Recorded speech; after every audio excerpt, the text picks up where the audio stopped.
The winter weather in Russia is one of the harshest on the planet, with temperatures regularly at -50. Russian peasants had for hundreds of years worn simple felt boots, valenki, to stay warm and prevent frostbite. They were not waterproof and so could not be used during the periods of thawing, although they could be used with thin leather galoshes. Because of their efficiency, they were also worn by Russian soldiers during the winter period. In June 1941, the Germans invaded the Soviet Union. In the warm summer weather, dust was the biggest problem, and for the German soldier wearing the traditional march stiefel, marching boots, we call them jack boots, this dust entering the tops of the boot led to their woolen socks being worn out.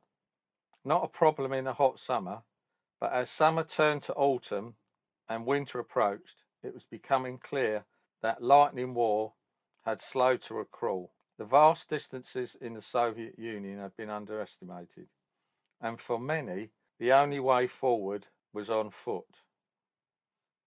With Moscow within their reach, the weather suddenly changed. Flurries of snow and dropping temperatures caused concern. The German troops really began to be in dire need of uniforms just a few months after the attack on the Soviet Union. In 1941, the winter came at the beginning of November. At first, snowfalls and frosts alternated with a thaw. Then on the 11th, winter finally came into its own. By November the 12th, the air temperature had reached -17 degrees. It was too late. The clothes and footwear of the German soldiers were completely useless in the weather conditions.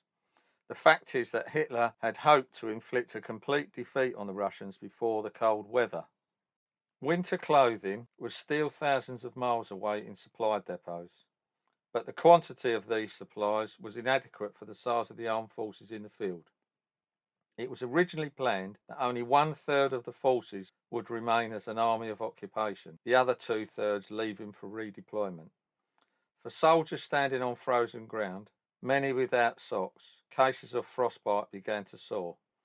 Even those with socks were not immune. In fact, casualties from combat injuries were minimal as fighting decreased in the severe harsh weather. By the end of the winter period, 1942, 100,000 cases of frostbite were recorded, resulting in 14,000 amputations, even with preventative measures being taken to try and limit the cold weather effects. To try and negate this, Reich Marshal Hermann Goering had already enacted directives designed to try and help with the supply of materials in the East, one of which was, according to documents that were recently discovered, residents of the occupied territories were forbidden to own felt, even children's boots. This crime was equated with illegal possession of weapons and was punished in the same way, that is, by execution on the spot. Felt boots and winter clothing were to be requisitioned to help the German army. So, what other provisions had been made? It was known that the standard boots with their leather sole, fitted with metal studs and heel and toe steel plates, conducted the cold straight to the wearer's feet. So in 1940, production had started to manufacture leather and felt overboots. These oversized items were designed mainly to insulate the standard boot from contact with frozen ground, but also provide effective protection against wind chill. Several styles were manufactured, the later types having thick wooden soles, but production was slow and their large size limited the wearer's manoeuvrability. Greater quantities were urgently needed. In the Reich, a whole propaganda campaign was launched to collect warm clothes for the needs of the front, winter health. From Germany to Russia, trains loaded with necessary things were sent, but due to the frost and the actions of Soviet soldiers, trains reached their destination with a huge delay. And even with the requisition of Russian winter clothing, there still wasn't enough. Until a new winter boot could be designed and manufactured, the Germans turned to something that World War I Austro-Hungarian soldiers had used: woven straw boots. The dilemma they faced was where to have the straw shoes made without impacting on existing manufacturing output. The SS had the answer. They had plenty of free labour in the newly formed ghettos in conquered Poland. The key manufacturing facility for straw boots would be the Resort in the Lodz ghetto. renamed by the Germans Lippmannsted, which would make thousands of pairs. In accordance with Nazi ideology, Jewish people were rounded up and concentrated in fenced-off sections of several cities until the Nazi High Command could decide what to do with them. Lodz was turned into a manufacturing centre, producing goods such as furniture, leather goods, including saddles, women's clothes and hats, and uniforms for the German armed forces. Conditions inside the overcrowded ghetto were terrible, with insufficient food, heating or medical facilities, and as the war progressed, they deteriorated. In 1940, the ghetto manufactured 10 million Reichsmarks worth of goods. Many of these items sold in fashionable Berlin department stores. Design began on the German Armed Forces' own version of the Valinki.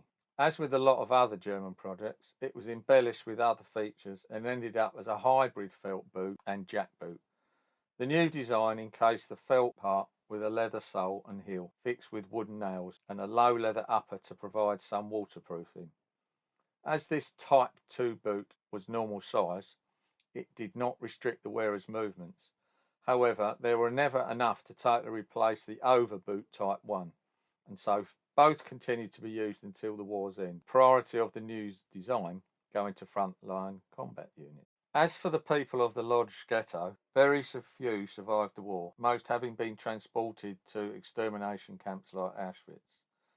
Of the approximately 160,000 population of Lodz in 1940, only around 800 survived in 1945 to see their liberation. Of the people shown in the photographs manufacturing the straw boots, none were known to have survived the war. Although Lodz ghetto was the main manufacturing facility, the straw boots were also manufactured in concentration camps, such as the women's camp Ravensbrück. But the straw boots were not the solution, and after the defeat at Stalingrad, the end was inevitable for the German army in the east.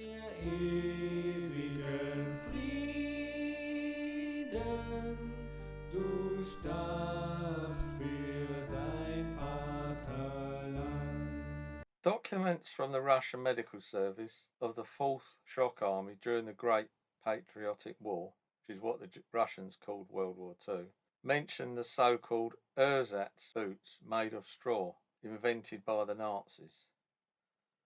They also mention substitutes for Russian boots with wooden soles, nails and straps, weighing about 3 to 4 kilos. These were ridiculed by the Soviet soldiers.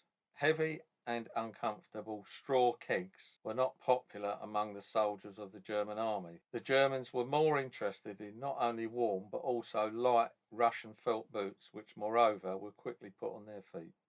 I hope you found this video interesting. Please don't forget to subscribe to our channel.